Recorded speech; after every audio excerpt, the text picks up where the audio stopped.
ரசம், துவரம் பருப்பு, மஞ்சத்தூள், 2 வெங்காயம், பச்சை மிளகாய், ஒரு 5 தக்காளி இதை போட்டு வேக வைக்கணும். புளி, மிளகு, ஜீரகம், கொஞ்சம் பூண்டு, புளி கரைச்சாச்சு, பெருங்காயத்தூள், உப்பு, கொத்தமல்லி, மிளகு சீரக பேஸ்ட்டு அதை போட்டு நல்லா மிக்ஸ் பண்ணிக்கலாம்.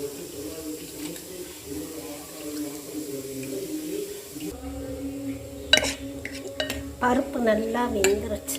இதை அப்படியே இதில் தூக்கி ஊற்றிடலாம். பருப்பை தூக்கி ஊற்றியாச்சு. அப்படியே வந்தால் வடை சட்டி வச்சு தாளித்து விடலாம்.